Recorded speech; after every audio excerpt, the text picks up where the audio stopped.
this great town back in 1996, and it is after 14 years. It's great to be back in this vibrant town here.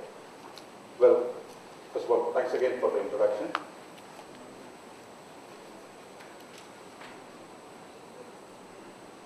Let me ask, how many of you are familiar with Project Portfolio Management Standard, PMI? Heard about the Project Portfolio Management Standard? And, okay, you can see a couple of hands. How many of you read this book? It's a great read. We came out with the second edition, so I strongly recommend to take a look at it. Well, okay, I assume most of you had the opportunity to listen to Gaurav from Oracle about the project portfolio management. So I'm not going to get into the details of the nuts and bolts of project portfolio management, about the theory part.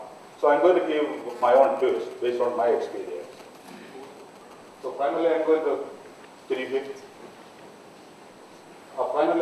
cover what's the present scenario and why project portfolio management is relevant in today's economic scenario, today's situation.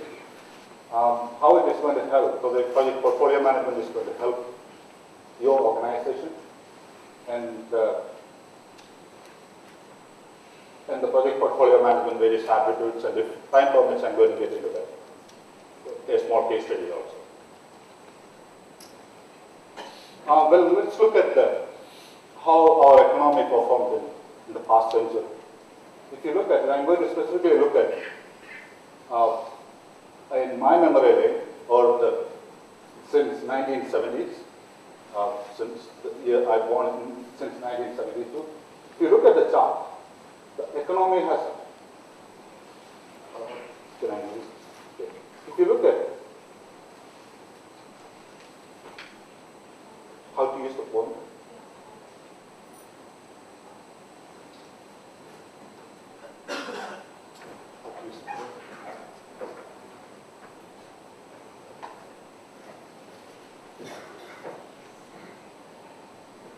if you look at it in the 100-year history, the fastest growth happened in the past 30 years, since 1970s.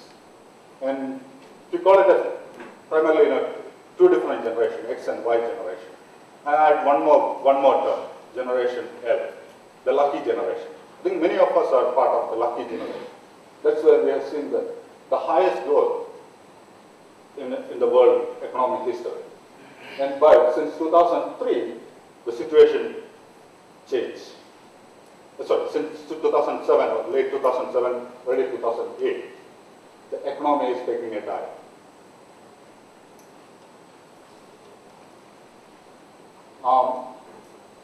Some of you might have heard of this quote from Peter Drucker. So, as you know, many of our companies, especially from the West, are about 120 years old companies, or over several decades old companies. But for the past 25 years, or I may put it, since 2008, there's a huge transformation happening.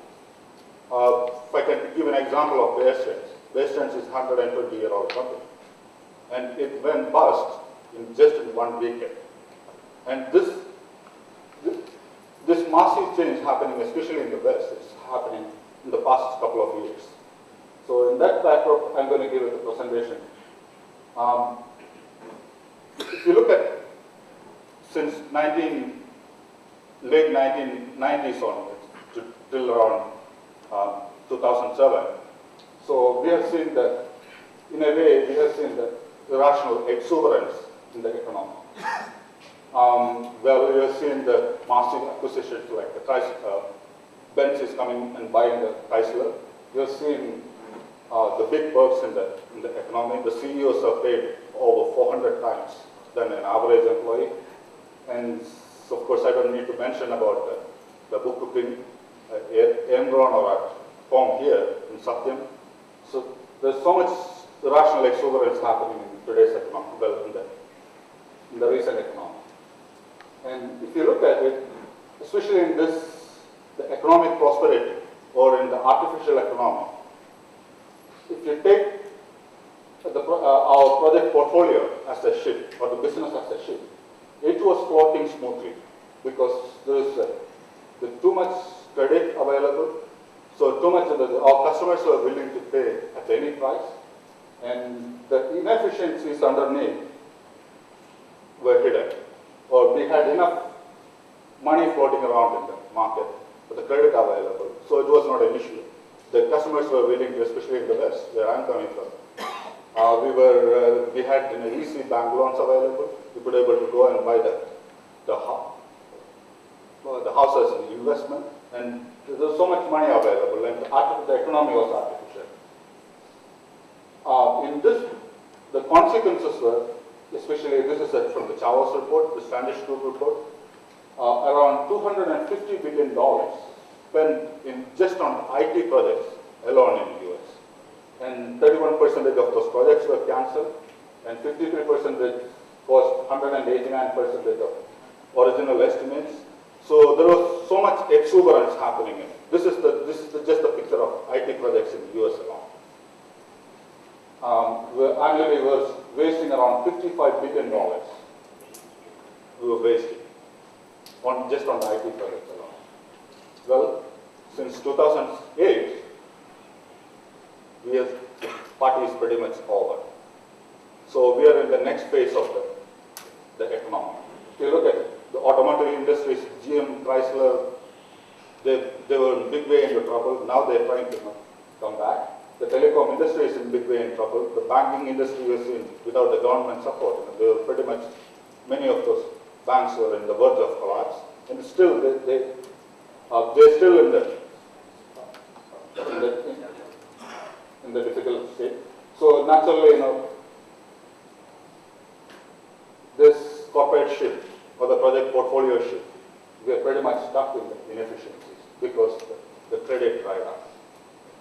The money, the irrational exuberance of so much money floating around the market that is dried up.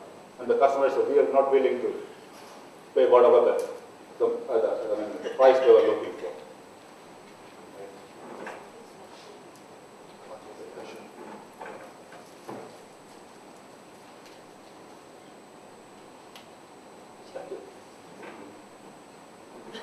So the inefficiencies are exposed all of a sudden. So, and on the top of that now one of the major worry in the economic circle is the stagflation. The companies, they will not be able to increase the price of their products because the customers, they cannot afford if they increase the price. So the stagflation is going to be one of the major threats when they happen. So in this environment, the inefficiencies are exposed because the credit is dried up and the corporate ship is stuck. So, well, this you might have heard already come across this quote from the Warren Buffett. So all the skeletons are exposed and the closets are exposed. So naturally, you've seen the reaction past 2 years. What's happening? Cutting the projects, laying off people left and right, selling off the strategic units. Naturally, of course, the cutting the budgets to the bone, or even cutting even the bonds. So that because of the inefficiency, because of the credit not available. So, as I mentioned, you're pretty much dumping the ship. The key, parts of the ship, and especially the knowledge capital, its employees, the service industry. So let's look at, do we have any alternate solution to address the crisis we are in? Well, there is another way, being the credit is going to be tight. So we can look at this presentation is going to take, we're going to take a look at it, how we can address, we can float this corporate ship by investing in making the strategic investments, and by looking at the project portfolio management as a catalyst. This is the quote. Early 2000, PMI did a study involving around 30,000 practitioners. Many of them are including at the C-level folks. And the findings were, these project results were valuation is often not linked to the real business value. And despite the selection criteria, whatever the selection criteria they use, many projects still fail. And this is another study from the Malcolm Baldwin. They found only 25% of the projects achieved has the well-balanced project portfolio. 25% of the organization has the well-balanced project portfolio. 75% even do not believe their organizations are delivering the projects necessary to achieve the organization strategies. So you all know, most organization has, pretty much almost all organizations, at least for the namesake, they have the strategic plan. Strategy or the planning process in place. Well, we are all using the PMBOK as our Bible to successfully accomplish the projects. But there is a gap between the organization strategy and the successful projects. The project portfolio management is the bridge between the organization strategy and the successful projects. We're going to cover and get into the details in the coming slides. This is another way of looking at it. So far, especially in late 1990s till around 2008, early 2000, primarily our focus was on the operational excellence.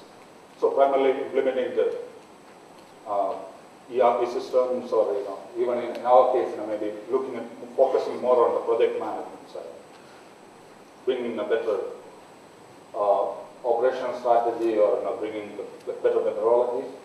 But we can achieve much more competitive advantage if we focus on the strategic excellence. In our case, it's through the project portfolio management or the enterprise performance management system implementation. These are the ways we can realize much more return in a very short duration with a very little, relatively little investment. So let's look at what's a project portfolio definition. PMI's definition is portfolio is a collection of projects and or programs, and even that includes even other works that are grouped together to facilitate the effective management of that work to meet strategic business objectives. Is to build the bridge between the strategy and the projects. And when you look at from the organizational context, typically at the top management executive level, they set the vision. The vision is translated into the mission. Mission is translated into the organization strategy objectives or the key performance indicators for the balance scorecard. That's going to drive the project portfolio planning. Project portfolio, that is going to further drive the programs of the projects at the organizational level. And that is going to drive the management of ongoing operations. And of course, the corporation organizational resources is going to support the whole. We can look at the various project portfolio management process relationship side. So typically at the executive management level, they set the vision, the mission, the strategic plan, the balance scorecard, those areas. And the project portfolio management department or who are responsible for it, they will be focusing on identifying the projects, categorization, evaluation, the selection, prioritization, portfolio balancing, and the authorization process. And the project management need to focus on the authorized component. In this case, it can be projects or the programs. And the performance measurement aspects. And finally, operations is going to focus on the operational aspects, and they're going to work on the project closeout process. It's a high-level cross-company project portfolio management. The relationship based on the PMI project portfolio management standard. So let's look at let's try to differentiate between the projects and the portfolio. The scope of the project is the deliverables are pretty much the narrow. Versus the scope of the portfolio is the business. At the business level, whatever based on the strategy. The changes required to the projects are pretty much based on the scope. The changes happening to the projects are minimum level versus on the portfolio level, it is based on the strategy, based on, especially in today's economy, the strategy changes. So based on that one, you need to realign your projects. You need to select your projects based on the new strategy. So they typically, especially in today's economy, the executives, they revisit at least the balance scorecard items on at least quarterly basis. So the constant realignment going on. The success of the projects is basically measured based on the achievement of the project on time, on budget, based on the specification, based on the spec. Versus on the portfolio in general, how the business is performing, how the companies are doing. The leadership style is more from the tactical perspective based on the set scope the project manager executes. Versus on the portfolio side, it is more, the leadership style is looking at the broad range of projects, looking from the strategic side. The management style, management is primarily from the project team. Versus on the portfolio side, it's the project programs and the executive team part of the management. And the competencies required is you need to have the project management, good project management process. Versus it is more, portfolio side is more driven from the analysis or the synthesis from that perspective. The planning is look at each individual project at a very detailed level. Versus on the portfolio side, we're going to look at the high level, an overall level based on the strategy. And the benefit side, primarily the reduced risk, and on the portfolio side, it is maximizing or optimizing the minimum resources available in terms of the manpower or even the money or whatever the resources in place. And if you look at I'm going to try to differentiate from different angles the various pieces, including the PMI. It is primarily, project management office is primarily more from the IT centric. Of course, it crosses the IT boundary, but in a federated model. The project management is more focused on getting things done right. The program management it's a portfolio of, it's a group of projects, so it's achieving the multiple projects in a diverse environment, unity and diversity.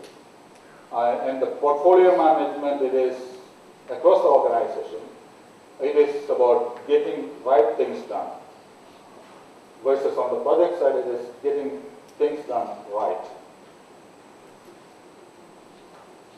Well, if you look at many project management offices or even the portfolio management offices, typically, many cases it's laboriously built. There's so much energy behind it, and there's so much, mostly from the tool side. The implementation is mostly from the tool side, and mostly done at the IT level. There's very little ownership from the business level, and it's painfully maintained because since the IT is primarily taking the ownership and it's less support from the business, it is painfully maintained, and its lack of buy-in from the business side is, in a way, it's rarely used.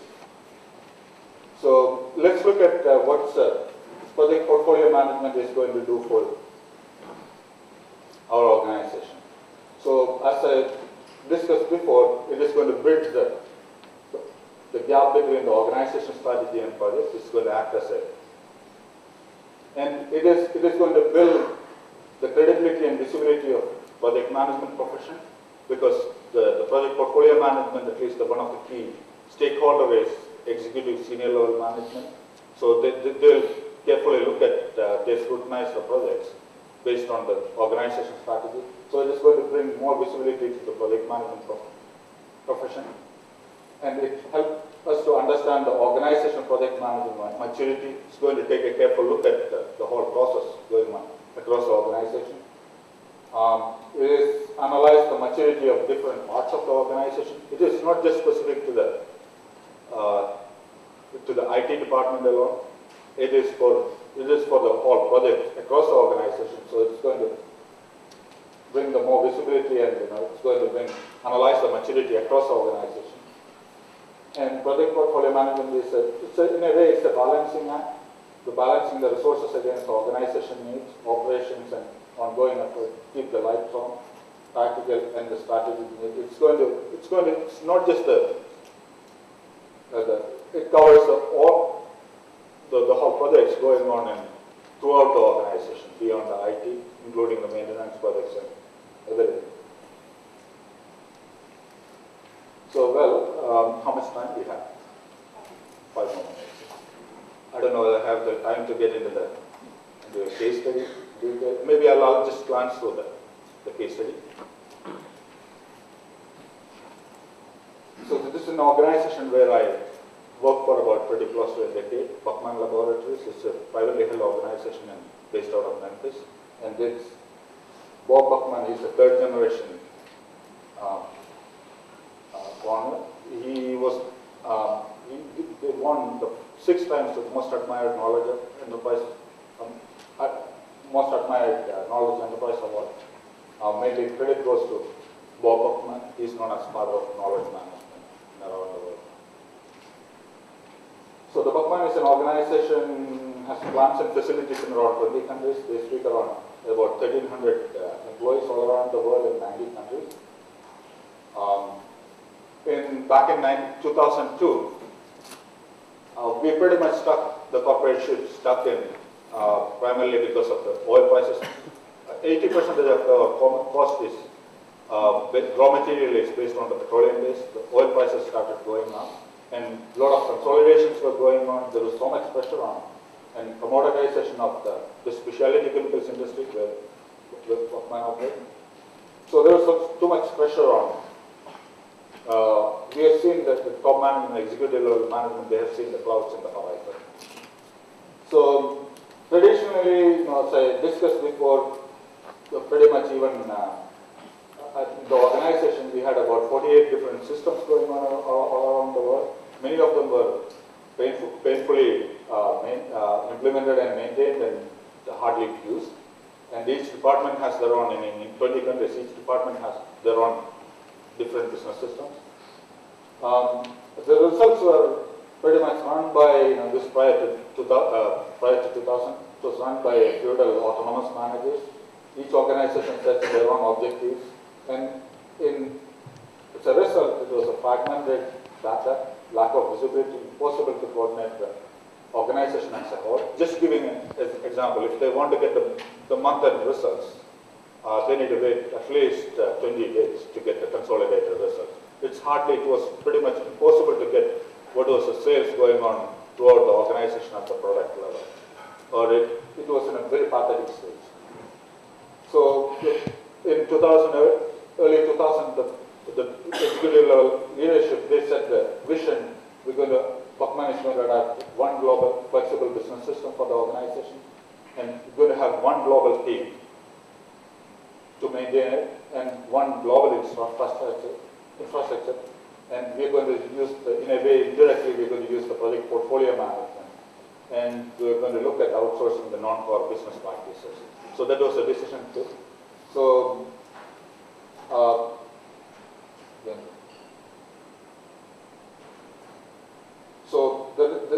at that time, it was primarily operating in the islands. The project team was in islands, which was pretty much a help. So where we wanted the top management set the global vision and one business system for the organization. So at the end of this is through project portfolio management, we achieved one business system for one organization, the global primarily through one ERP system around the world. We adapted the bond system at that time. 16 out of 20 countries, we brought 16 countries. We brought under the one business system, one ERP system, and we used the Hyperion as for the financial consolidation and the business intelligence side. So the team was based out of Memphis, and it was responsible for developing the model for the global organization and the implementation and the support and optimization. And we again the whole infrastructure is also co-located in Memphis, the centrally located. We pretty much operated in all these countries. We brought the whole business system to centrally to Memphis, and we had a small support team in India to take care of address some of the development issues. In summary, prior to when we implemented first time the ERP system, we pretty much paid around $3 million for the implementation, and it took about 1.5 years, and it was pretty much a consultant's heaven. So when we brought the project portfolio management through the new approach, so our implementation used to take only less than 4 months, and it was we pretty much did it with the internal resources, and we pretty much achieved the 95% of functionality versus around 70% functionality. In summary, when the economy was pretty much in 2008, when many of the chemical industry, the specialty chemical industry, we were in trouble. Many of our competitors, they were going either bankrupt or they sold out. Buckman is in a pretty good situation. Financially, it was doing very well. It's a 60-year-old organization. They pretty much doubled their sales in less than 10 years through this background. And the IT cost, we pretty much reduced from around 8% to less than about 2%. We won the most admired knowledge enterprise award 6 times. Even no other organization achieved this many times of the most admired knowledge enterprise award. So it's the time for question. Thank you, sir. Thank you, sir. I'm sure all of them would have benefited by the value add in the session. So, any questions?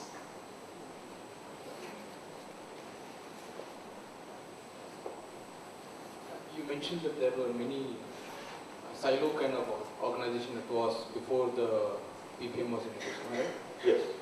We had about, as I mentioned, you're talking about specifically about the case study. Right? Yes, case study. The Buckman has plants and facilities in 20 countries around the world, and they do supply in around pretty close to 90 countries. So we had operations all around the world.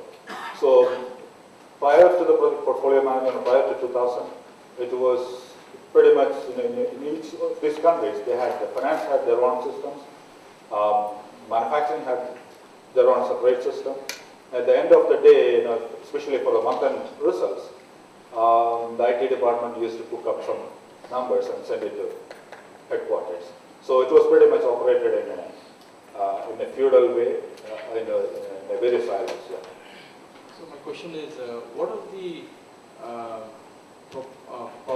value proposition to the heads of the local units?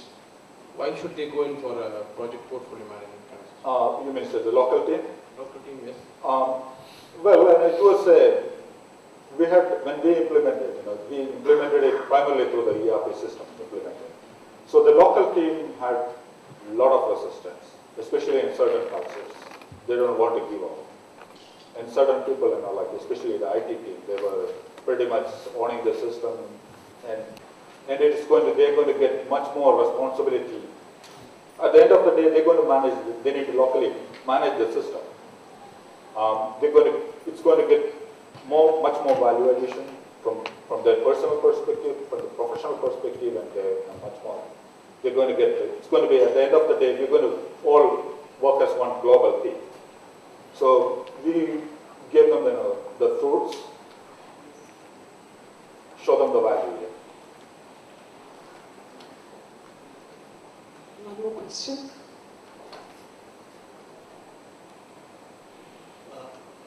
With this implementation, was there any benefits realization tied up to the project portfolio management? If you look at the IT expenditure, it's one of the direct, in terms of cost, we reduced from the IT expenses from around 8% to 2%. And while you need to look at, it's pretty much our revenue pretty much doubled in 8 years, that time frame. So the achievement was indirectly, it was we achieved significant achievement we achieved in this by looking at from the organization perspective through the public portfolio management and all the global environment.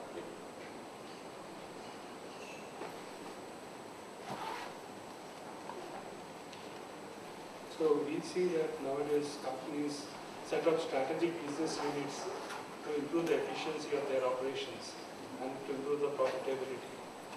So in this scenario, what do you think, like we should still centralize our information systems and decentralize certain operational? We still need certain specific operations that need to be maintained in a business unit fashion. So what is your, what do you think, how the trade-off can be made?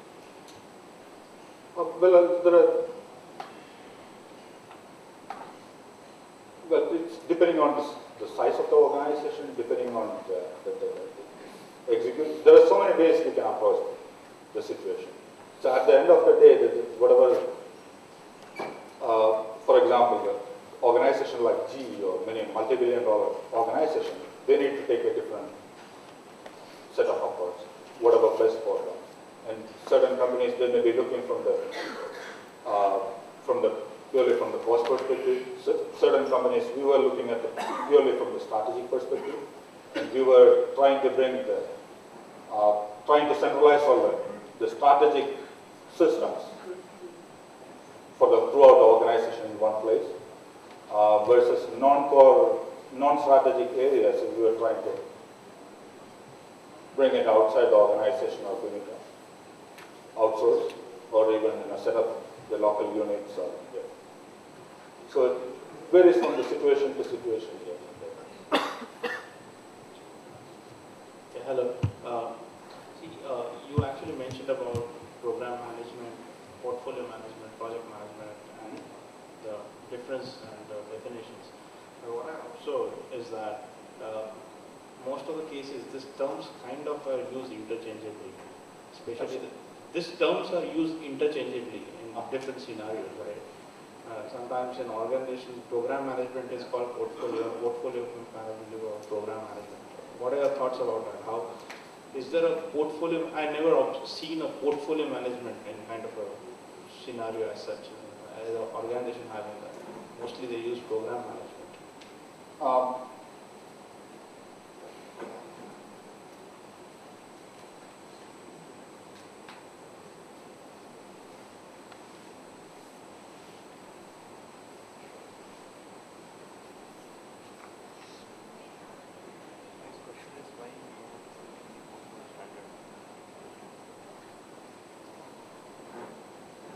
Well, you can, depending on who interprets it, you can interpret it in so many different ways. According to the PMI terminology,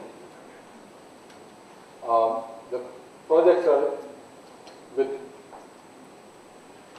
standalone or with set objectives, and the programs can have multiple projects underneath it, or even multiple programs underneath it, or including even some of maintenance jobs. The portfolio is more from which includes the projects, programs, and the sub-portfolio. You can categorize it in different ways. So the portfolio, the programs is in a way, the similar type of projects are combined in programs. Programs consist of similar type of projects.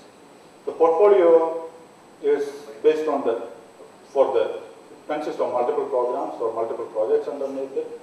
It is based on, so all the projects going on throughout the organization. Thank you, Saji. Thank you. So, any more questions? You all can meet Saji during the tea break. We are breaking for tea now, and you all will all be reassembling at the Grand Ballroom at 4. Meanwhile, I request you all to go to the sponsors bay and see what is on offer, and also enter the quiz and be eligible for some interesting prizes. So, see you all at 4. Thank you.